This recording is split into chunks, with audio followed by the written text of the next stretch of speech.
The ship from Earth landed on the crystal platform of Prime just as the twin suns began to set. The sky turned purple and gold, and the tall towers of the palace shone like diamonds in the fading light.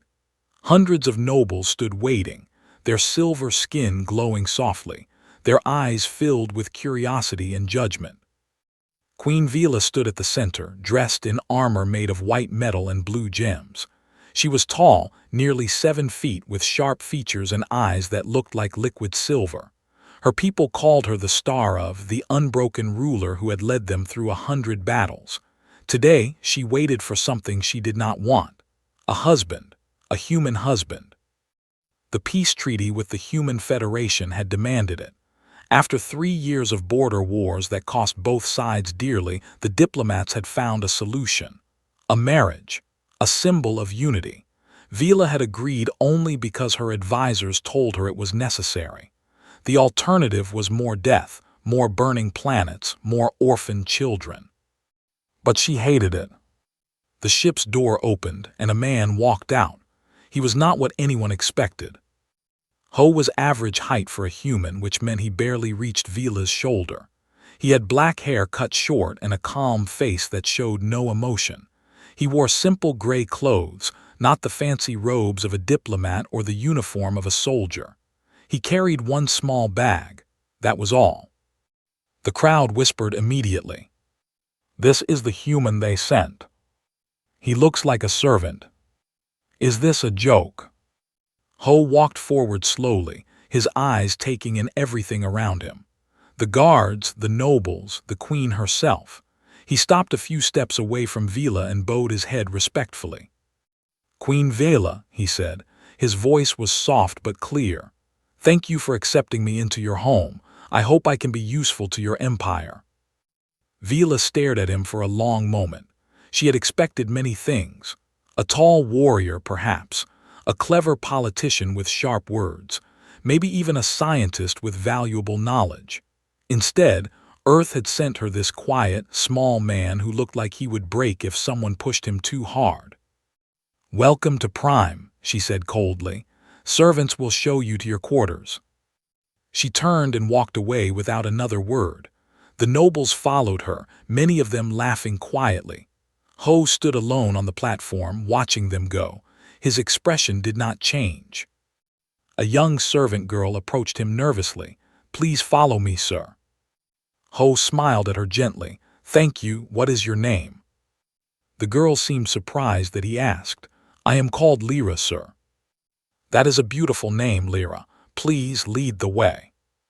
The quarters they gave him were small and far from the main palace. It was clear they wanted him as far away as possible. The room had a bed, a small window, and very little else. Ho set down his bag and looked around. Then he smiled slightly. "This will do," he said to himself. The days that followed were difficult in their own way. The court ignored Ho completely. No one invited him to meetings or dinners. Guards watched him constantly but never spoke to him. He was a prisoner in everything but name. But Ho did not complain. Instead, he found ways to fill his time. He discovered a small garden behind the servant quarters that no one cared for anymore. The plants were dying, choked by weeds. Ho began working on it every morning. He pulled out the dead growth, brought water from a nearby fountain, and planted seeds he had brought from Earth. The servants watched him with confusion at first. Why would a queen's consort dig in the dirt like a common farmer? But slowly they began to warm to him. He always greeted them kindly. He learned their names. He asked about their families. "You are strange for a noble," Lyra told him one day while he was planting tomatoes. Ho laughed softly. "I am not noble, Lyra. I am just a man who likes growing things." Vila heard reports about her human husband. Her spies told her that he spent his days gardening and reading old books in the library. He ate simple meals alone. He never complained, never demanded anything, never caused any trouble. This confused her more than anything else. One evening she decided to observe him herself. She found him in the library, sitting by a window, reading a book about history. The twin moons cast silver light across his face. He looked peaceful. Vila approached quietly. "You read our history." Ho looked up, showing no surprise at her sudden appearance. "Your empire has existed for 3,000 years. That is impressive. Earth's oldest nations barely reach 1,000. And what have you learned? That your people value strength above all else. Power, conquest, victory." He closed the book gently. "But also that your greatest rulers were those who knew when not to fight." Vila frowned. "You speak of weakness." "I speak of wisdom, Your Majesty. They are not the same thing." She did not know how to respond to that. This human confused her. He should be angry about his treatment. He should demand respect, better quarters, a place at her side. Instead, he seemed completely content to be forgotten. "Why did Earth send you?" she asked finally. "What is your purpose here?" Ho met her eyes calmly. There was something in his gaze that she could not read, something deep and old, hidden behind the gentle surface. "I am here to serve the peace," he said simply, "nothing more." Vila did not believe him. There had to be something else.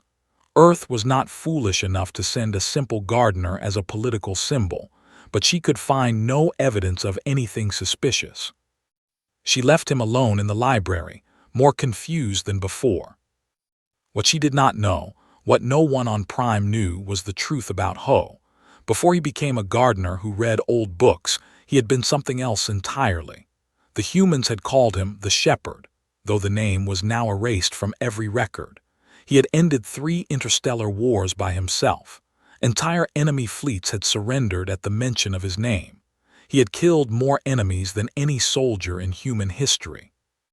And he had hated every moment of it. When the wars ended, Ho had asked for only one thing: to disappear, to become no one, to find peace in a universe that had given him none. Earth agreed, erasing his identity completely. Then the treaty with the Empire required a sacrifice. Someone had to marry their proud queen. Someone expendable, the diplomats thought. Someone unimportant. They chose Ho because they had forgotten who he truly was. But Ho accepted the mission willingly, not because he wanted to serve Earth, but because he hoped that here, far from everything he knew, he might finally find what he had been searching for. A quiet life, a small garden, peace. He returned to his book and continued reading, unaware that the universe would soon demand much more from him than he wanted to give. 3 months passed on Prime. The seasons changed, and Ho's garden grew beautiful. Red and yellow flowers bloomed between vegetables from Earth End. The servants began visiting the garden during their breaks, sitting among the plants and enjoying moments of peace. Ho became almost invisible to the court. Nobles walked past him without a glance. They forgot he existed most days. This suited him perfectly. But Queen Vila had not forgotten. She watched him from time to time, still trying to understand the puzzle he presented. Her spies reported the same things every week. He gardened, he read, he cooked simple meals, he talked kindly to servants, nothing unusual. Until the night of the grand banquet. The banquet celebrated the anniversary of Vila's coronation. Hundreds of guests filled the great hall, including ambassadors from allied empires and some from not-so-friendly ones. Tables overflowed with food and drink. Music played from floating crystals near the ceiling. Ho attended only because protocol required the queen's consort to be present. He sat at the far end of the head table, almost hidden behind a flower arrangement. No one spoke to him. He seemed content to watch the crowd quietly while eating small bites of food. Vila sat at the center of the table, receiving praise and gifts from visiting nobles. She noticed Ho occasionally, but paid him little attention.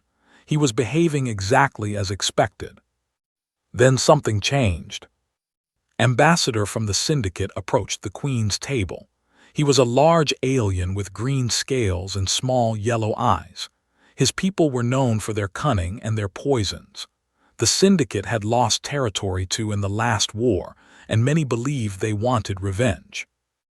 bowed deeply and offered Vila a golden cup filled with purple wine.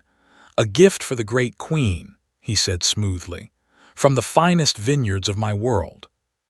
Vila accepted the cup politely. It would be rude to refuse. At the far end of the table, Ho suddenly stood up. He seemed unsteady, like he had drunk too much. He stumbled along the table toward the queen, bumping into chairs and knocking over a small vase. Guards moved to stop him, but Vila raised her hand. She was curious what the foolish human would do. Ho reached her side and bowed clumsily. "Your Majesty," he said, his words slightly slurred, "forgive me, I wish to propose a toast to your health." He reached for her cup as if to raise it in celebration. His hand knocked against it awkwardly, spilling the purple wine across the table. In the same motion, he placed a different cup in front of her, one from further down the table. "Oh no," he said, looking embarrassed. "I am so sorry, please take this one instead." Vila stared at him with cold anger. "You are drunk, leave my presence." Ho bowed again, looking ashamed, and stumbled away toward the exit. The crowd laughed at his clumsiness. Ambassador smiled thinly. "Humans are such fragile creatures," said. "Perhaps the queen would prefer a stronger consort." Vila said nothing. She reached for the remaining wine on the table, but a servant had already poured a fresh cup for her. The spilled purple wine was cleaned away. Ambassador took a cup for himself and raised it, to the queen's continued reign. He drank deeply. Within seconds, his yellow eyes went wide. He grabbed his throat, choking. Green foam bubbled from his mouth. He collapsed onto the table, convulsing violently. Guards rushed forward, but it was too late. Ambassador died with a look of pure terror frozen on his face. The hall erupted in chaos. Guests screamed and fled. Guards surrounded the queen. Doctors examined the body and found the cause quickly: a deadly poison, one of the most lethal in the galaxy. The poison had been in the purple wine, the wine that himself had given to the queen. Investigation revealed the truth. Had planned to poison Vila and blame it on a rival faction, but somehow the cups had been switched. He had drunk his own poison. Most people believed it was an accident, a fitting justice delivered by fate. But Vila remembered how Ho had stumbled, how his clumsy hand had knocked over her cup, how smoothly he had replaced it. Later that night, she found him in his garden, watering his flowers under the moonlight. He did not look drunk at all. "You knew about the poison," she said. "It was not a question." Ho continued watering without looking up. The ambassador was sweating heavily. The room was warm, but not that warm. His hand shook slightly when he offered the cup. His eyes never left your face, waiting to watch you drink.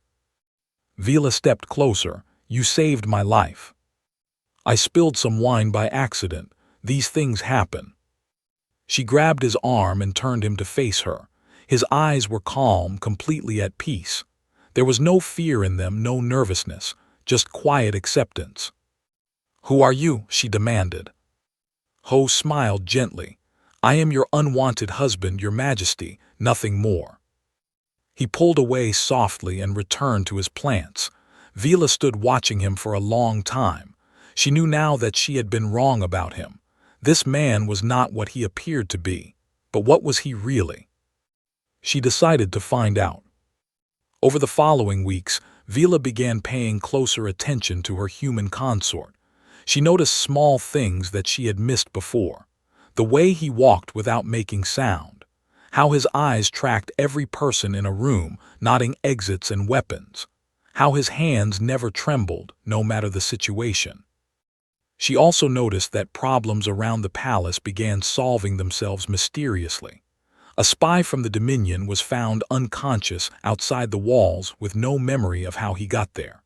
An assassin sent to kill a visiting diplomat disappeared completely, leaving only his weapons behind. A fire in the servant quarters was put out before alarms even sounded. Each time, no one saw anything. No one knew who was responsible. But Vila began to suspect. Meanwhile, news from the border grew darker. The Dominion, their ancient enemy, was moving warships closer to space. Emperor, their cruel ruler, had been making aggressive speeches about reclaiming territories his ancestors had lost. General Vila's most trusted military commander met with her daily. "They are testing us, Your Majesty, probing our defenses. I believe they will attack within the year."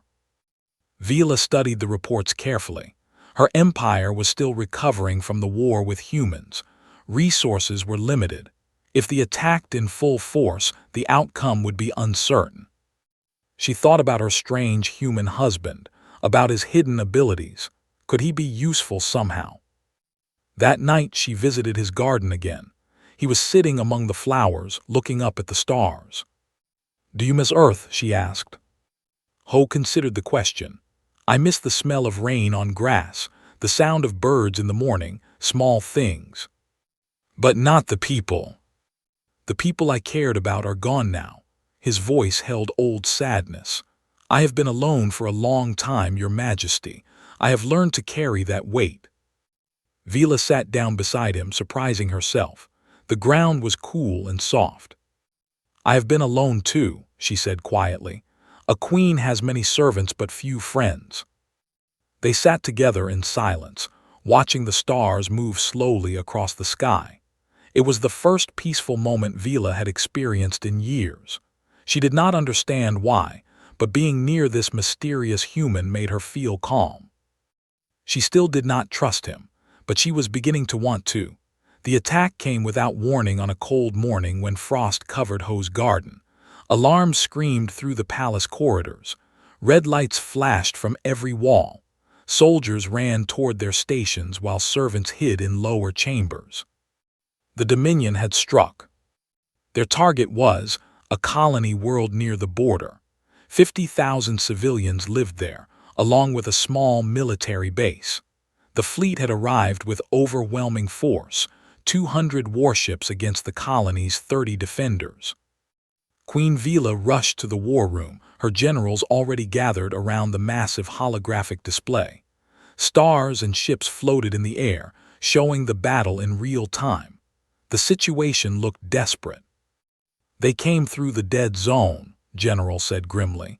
"We never expected an attack from that direction. The radiation should have destroyed their ships." "Clearly it did not," Vila replied coldly. "What is our response?" "I have sent the Third Fleet to assist, but they are hours away. The Second Fleet is closer but cannot match the numbers," pointed at the display. "If we send the Second Fleet in directly, they will be destroyed. If we wait for the Third Fleet, the colony will fall before they arrive." Vila studied the map with growing frustration. She saw no good options. Every choice led to massive losses. The door to the war room opened, and Ho walked in quietly. He wore his usual simple clothes, dirt still on his hands from the garden. The generals looked at him with open contempt. "This is a military meeting," one of them snapped. "Remove the human." Vila raised her hand. "Let him stay." She did not know why she said it. Something made her curious what he would do. Ho walked to the display and studied it silently. His eyes moved across the stars, the fleet positions, the colony location. The generals watched him with mocking smiles. "The gardener wants to play general," someone whispered, drawing quiet laughter. Ho ignored them. He reached into the display and zoomed in on a section of space near the colony. An asteroid cluster floated there, hundreds of large rocks tumbling slowly through the void. "Your Second Fleet should move here," he said calmly. "Into the asteroid cluster. The commander will see it as a retreat. He will think you are afraid." General laughed harshly. "Hiding in rocks is your grand strategy." "The commander is aggressive," Ho continued. "His fleet formation shows it. He pushes his fastest ships forward, leaving his heavy cruisers behind. He wants quick victory. When he sees your fleet hiding, he will chase." He moved his hand across the display, drawing lines and positions. "He will extend his formation, trying to trap you against the asteroids, but the rocks will slow his ships and block his communications. That is when your Third Fleet arrives from the nebula here." He pointed to a cloud of gas nearby. "They will be caught between two forces with no room to maneuver." The room fell silent. The generals stared at the display, then at each other. The strategy was elegant and brutal. It could work. General shook his head. "This is madness. You want us to risk two fleets on the word of a human who grows vegetables." Vila looked at Ho. His expression showed no doubt, no hesitation. He believed completely in what he was saying. "Do it," she commanded. His eyes widened. "Your Majesty, this is reckless. If he is wrong, we lose everything."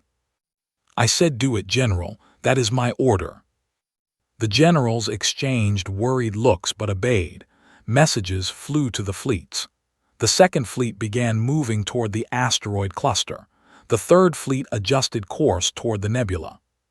For 2 hours, everyone watched the display in tense silence.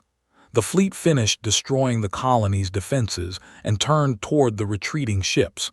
Just as Ho predicted, they gave chase. The commander was named, known throughout the galaxy for his aggressive tactics. He had never lost a battle by being careful. When he saw the fleet hiding among asteroids, he smelled fear. He ordered his ships forward at full speed. The trap closed perfectly. When the fleet was deep inside the asteroid field, their formations broken by the tumbling rocks, the third fleet emerged from the nebula behind them. The ships struck like lightning, destroying supply vessels and blocking retreat. Caught between two forces, unable to coordinate through the asteroid interference, the fleet crumbled. Commander tried to rally his ships, but chaos had taken hold. In 3 hours, half his fleet was destroyed. The rest fled in disorder. The war room erupted in cheers. Officers embraced each other. Generals stared at the display in disbelief, watching ships burn. Vila turned to find Ho, but he had already slipped away quietly. She found him later in his garden, trimming flowers as if nothing had happened. "You saved," she said. 50,000 people are alive because of you." Ho shrugged slightly. "I made a suggestion. Your generals fought the battle." "Do not play humble with me." Vila stepped closer. "I have commanded fleets for 20 years. What you did in that room, that was not luck. That was not a guess. You knew exactly what would happen." Ho was silent for a moment. Then he looked up at her with those calm, unreadable eyes. "I read a lot of history, Your Majesty. Patterns repeat themselves.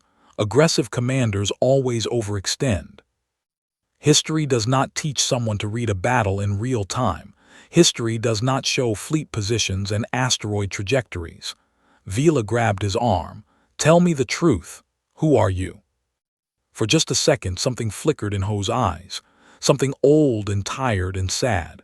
Then it was gone, hidden behind his gentle mask. "I am a man who has seen too many wars," he said quietly. "I know how battles flow because I have fought more than I can remember, but that is not who I want to be anymore." He pulled away gently and returned to his flowers. Vila stood watching him, her mind racing. The human consort she had dismissed as worthless had just won a major victory. He understood military strategy better than her own generals. He moved through the palace like a ghost, solving problems before anyone knew they existed. What else was he hiding? She ordered her spies to dig deeper, contact Earth's intelligence networks, find any record of Ho, no matter how classified. The next day, reports came back empty. According to every database, Ho had no military record, no combat training, no connection to any intelligence agency. He had worked as a schoolteacher in a small town before becoming a diplomatic. But Vila knew that was impossible. The man who won the battle was no schoolteacher. Someone had erased his past, someone powerful. That made Vila more curious than ever. Meanwhile, the Dominion was furious. Emperor publicly executed Commander for his failure and swore revenge against the Empire. His speeches grew darker, promising total war. The storm was coming. Vila could feel it approaching like thunder on the horizon. and the only person who seemed completely calm about everything was the quiet human tending flowers in his garden, humming old songs under the light of alien moons. Vila became obsessed with solving the mystery of Ho. She spent hours reviewing every piece of information her spies could find. His childhood records, his school documents, his work history, everything seemed perfectly ordinary. Too ordinary. She contacted Earth's government directly, requesting military files on her consort. The response came quickly and politely. They had no files on Ho. He was a civilian who had volunteered for diplomatic service. Nothing more. Vila knew they were lying, but she could not prove it. She assigned her best agents to watch Ho day and night. They followed him everywhere, recording his every movement. The reports filled her desk each morning. He woke early. He worked in his garden. He ate simple meals of rice and vegetables. He read books about history, poetry, and plant biology. He spoke kindly to servants and took long walks through the palace grounds at night. Nothing unusual, nothing suspicious. Then one night, everything changed. Vila was sleeping in her chambers when alarms shattered the silence. Red lights flashed. Guards shouted. Someone had breached the palace. 6 assassins had entered through an old tunnel system beneath the walls. They moved like shadows, killing guards silently as they climbed toward the royal quarters. Their target was the queen. Security footage later showed what happened next. The assassins reached the corridor near Ho's quarters. They moved in perfect formation, weapons ready, faces hidden behind black masks. They expected no resistance from the human gardener. Ho stepped out of his room wearing simple sleeping clothes. He looked at the assassins calmly, as if they were guests who had arrived at an inconvenient time. "You should leave," he said quietly. The lead assassin laughed and raised his blade. "The human thinks he can give us orders." What happened next took exactly 17 seconds. The footage showed Ho moving in ways that should not be possible. He flowed between the assassins like water through rocks. His hands struck pressure points that dropped enemies instantly. He took weapons from nerveless fingers and used them against their owners.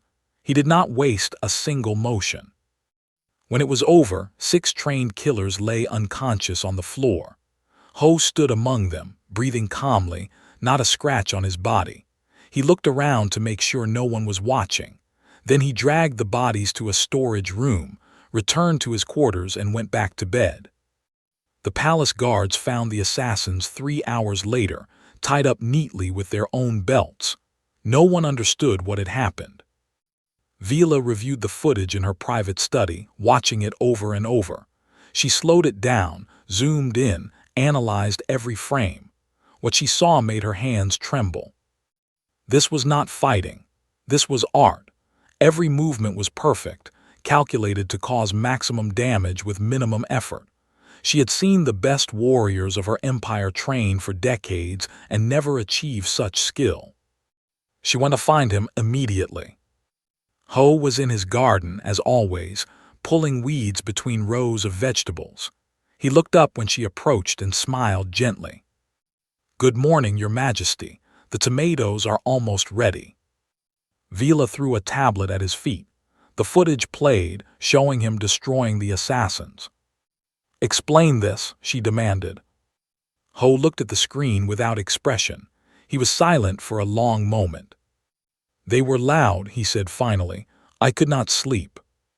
"You defeated 6 trained killers in seconds, without weapons, without armor. Who taught you to fight like that?"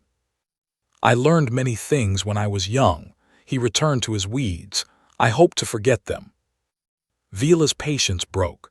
She grabbed his shoulder and spun him around. "Stop lying to me. I have treated you poorly since you arrived. I have ignored you, insulted you, hidden you away like something shameful. Through all of it, you have remained silent. But now I need the truth." Ho looked at her hand on his shoulder, then at her face. Something shifted in his eyes, the gentle mask cracking just slightly. "Why does it matter?" he asked. "I am no threat to you or your empire. I want only peace." Because I am responsible for my people.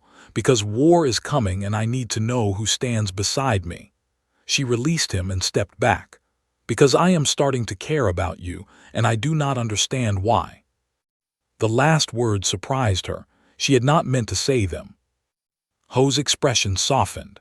For a moment he looked very old and very tired.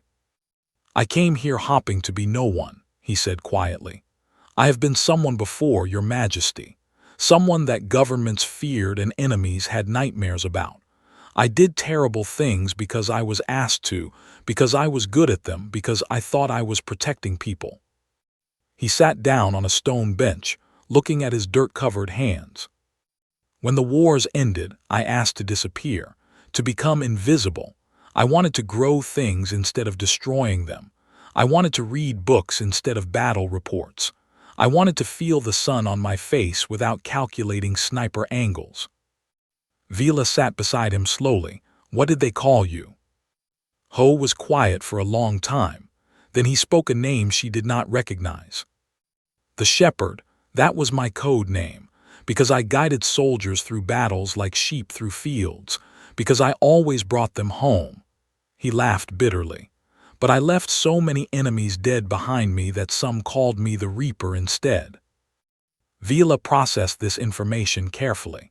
She had heard rumors of a human soldier who ended wars single-handedly, a ghost who appeared on battlefields and turned certain defeats into impossible victories. She had assumed it was propaganda. "Why did Earth send you here?" she asked. "If you wanted peace, why accept this mission?" "They did not know who I was. My records were erased so completely that even their intelligence services forgot." He looked up at the sky. "When they needed someone to marry the proud queen, they chose a quiet diplomatic who would not cause problems. They had no idea they were sending a weapon." "But you knew." "Yes," he met her eyes finally. "I knew that they would attack eventually. I knew your empire was weakened, and some part of me, the part I tried to bury, knew that I might be useful." His voice dropped to a whisper. "I have tried to run from what I am, Vila, but it always finds me." She noticed he used her name without the title. It felt strangely intimate. "What you are is not a curse," she said slowly.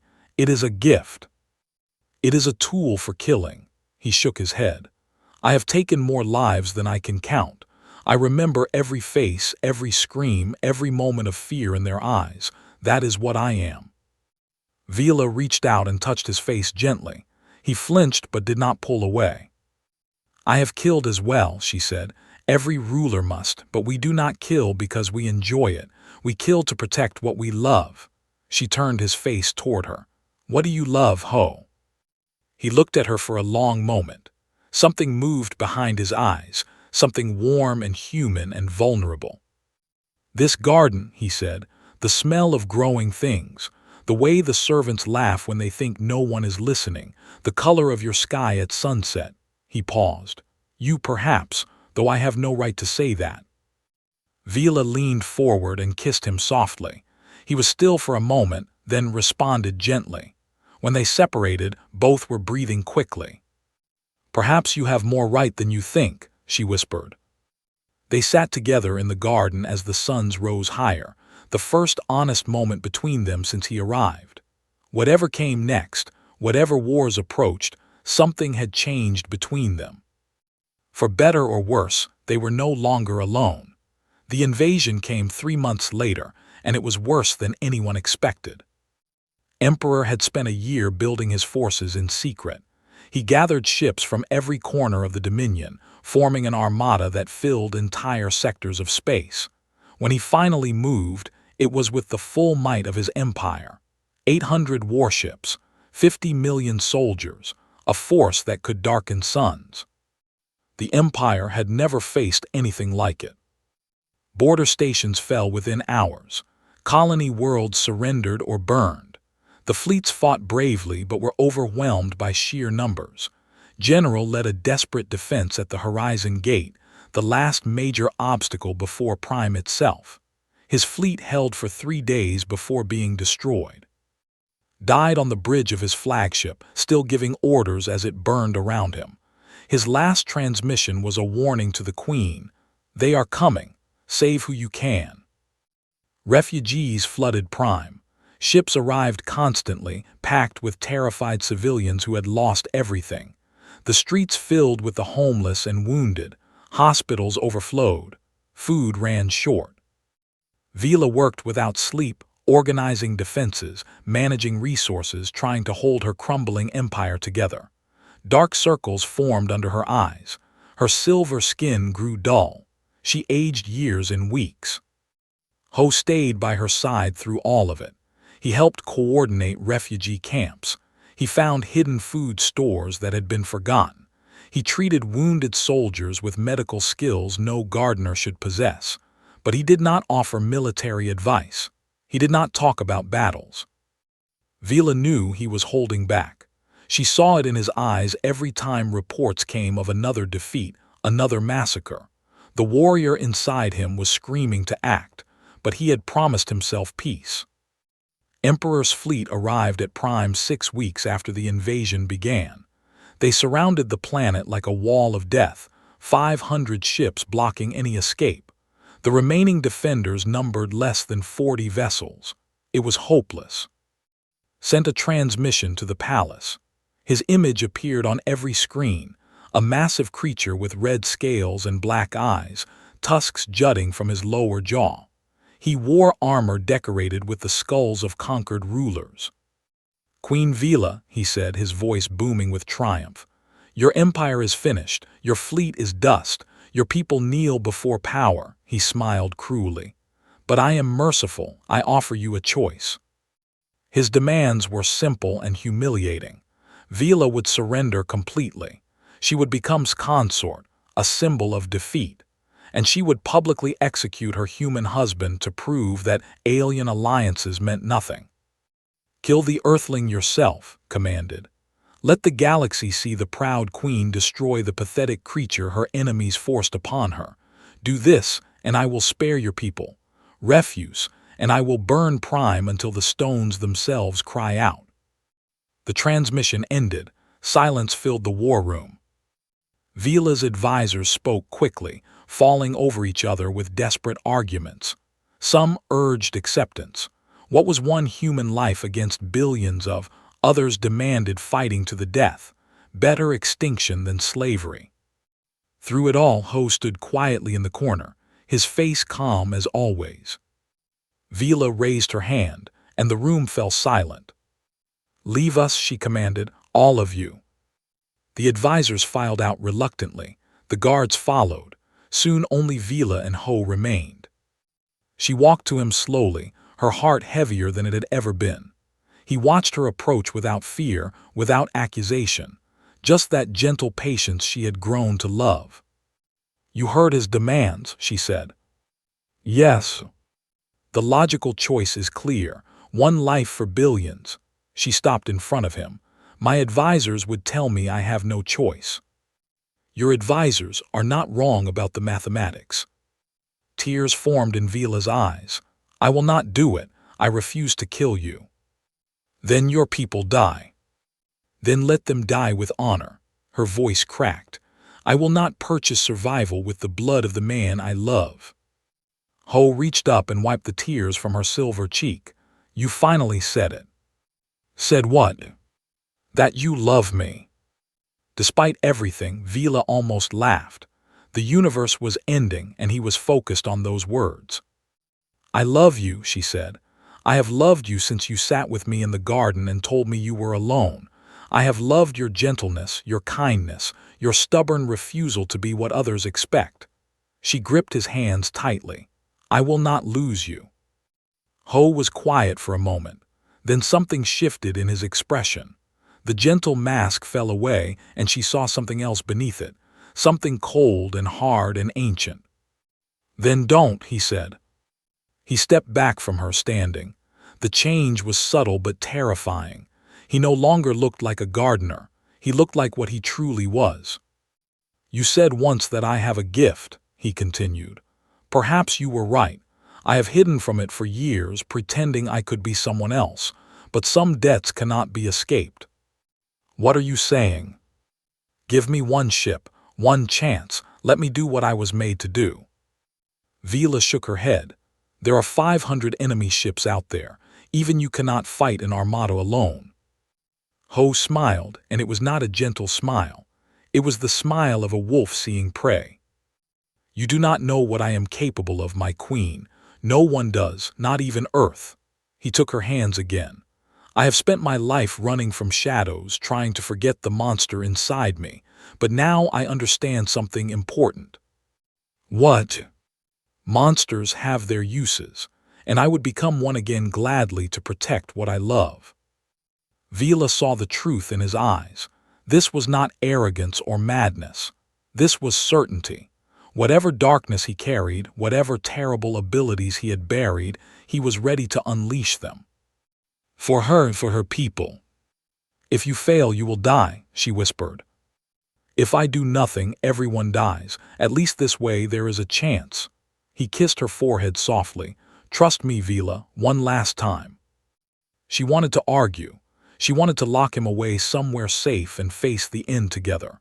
But she saw in his eyes that he would not be stopped. The shepherd was finally awake, and nothing in the universe could hold him back. One ship, she said finally. Take our best fighter. Ho shook his head. Give me the oldest one you have, something small and fast and forgettable. I do not want them to see me coming. Vila gave the order. Within the hour, Ho stood in the palace hangar, wearing a simple flight suit. He carried no weapons but his own hands. He looked at the battered old fighter they had prepared for him and nodded with satisfaction. The entire court had gathered to watch, most believing they were witnessing a suicide mission. Whispers filled the hangar. The human gardener was going to fight the armada alone. Madness. Vila approached him one last time. The crowd fell silent. Come back to me, she said. Ho touched her face gently. I will, I promise. He climbed into the fighter and sealed the cockpit. Engines roared to life.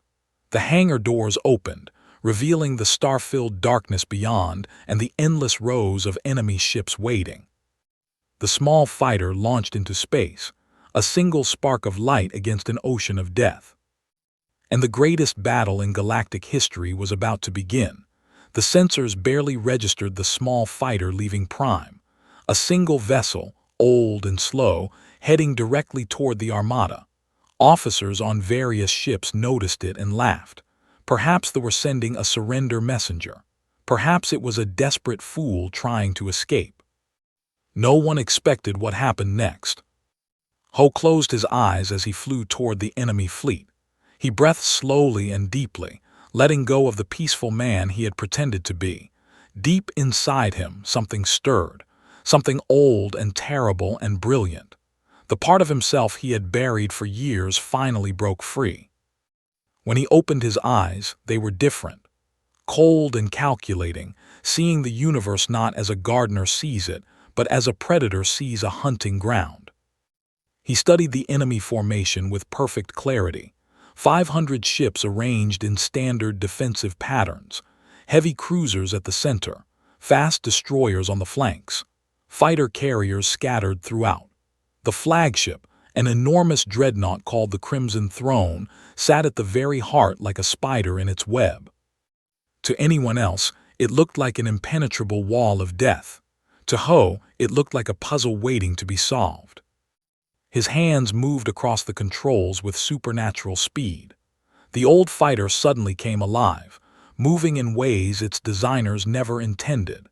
It accelerated past maximum limits, twisted through angles that should have torn it apart, danced between laser blasts with centimeters to spare. The first destroyer died without even firing.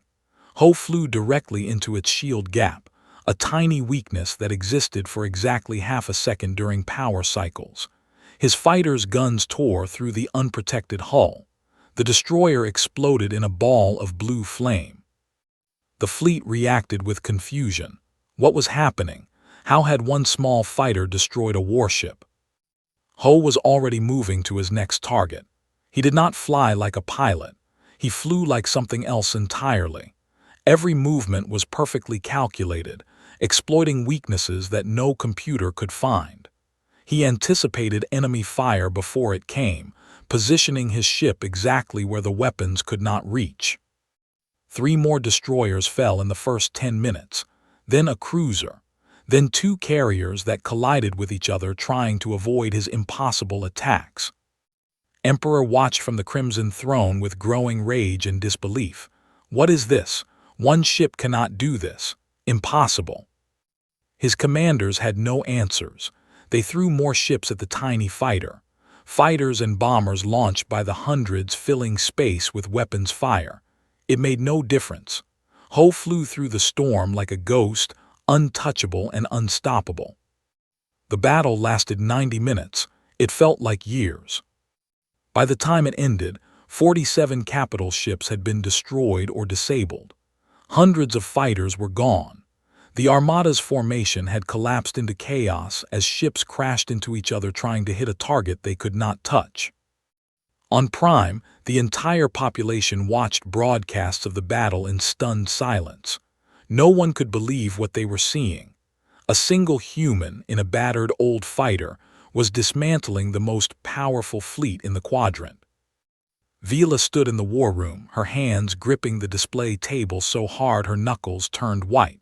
She had known Ho was special. She had never imagined this. But the battle was not over yet. Ho's fighter finally took damage. A lucky shot clipped his engines, forcing him to crash land on a space station that they had captured. The station held 10,000 civilian prisoners, and now 200 soldiers were moving to intercept the human who had just devastated their fleet. Security cameras on the station recorded everything that followed. Ho climbed out of his ruined fighter slowly. His flight suit was burned and torn. Blood ran from a cut on his forehead. He looked exhausted, drained from the impossible piloting he had performed. The soldiers surrounded him, weapons raised and ready. Their commander, a veteran named, stepped forward with a cruel smile. The famous human pilot, not so impressive now, are you, raised his blade. Emperor wants you alive, but he didn't say anything about keeping all your limbs. Ho wiped blood from his eyes and looked at the soldiers surrounding him. 200 trained killers, armed with the best weapons they could provide. He smiled. I should warn you, he said quietly, I'm much better at this than flying. What happened next became legend across the galaxy. People would tell stories about it for generations. Historians would study the footage trying to understand how one human could do what Ho did. He moved through the soldiers like wind through leaves. He did not fight them one at a time. He fought them all at once, flowing from one to the next in a continuous dance of death. He took weapons from their hands and used them against their owners. He struck pressure points that dropped warriors instantly. He moved so fast that soldiers shot each other trying to hit him. Tried to run. He made it 3 steps before Ho appeared in front of him and struck once. The commander fell without a sound. When it was over, 200 soldiers lay on the ground, unconscious or dead. Ho stood among them, barely breathing hard. He freed the prisoners and secured the station. Then he found a working communications system and sent a message to the Crimson Throne. Emperor received the transmission in his command center. His face appeared on screens throughout the fleet, purple with rage, but also showing something new: fear. Ho's image appeared beside him, calm and cold. Emperor, I give you one chance. Take your remaining ships and leave space.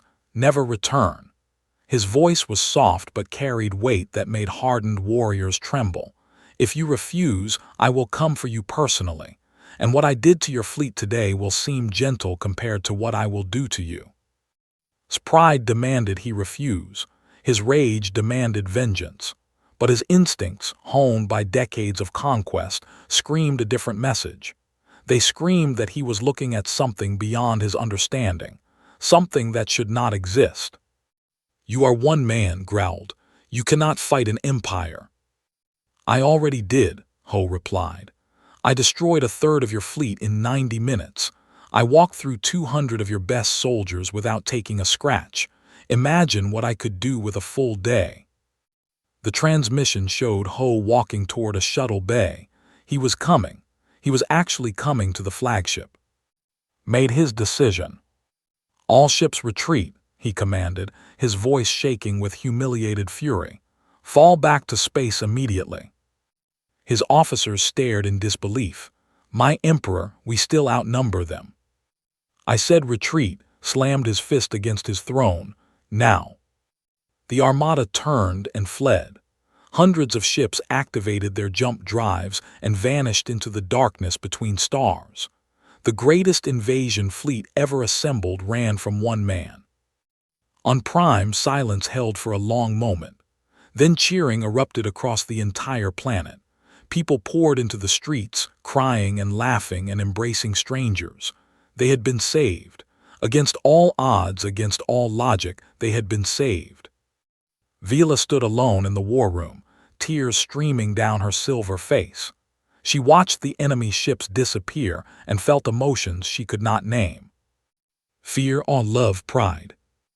And one overwhelming question that she would ask him when he returned. Who are you really, Ho?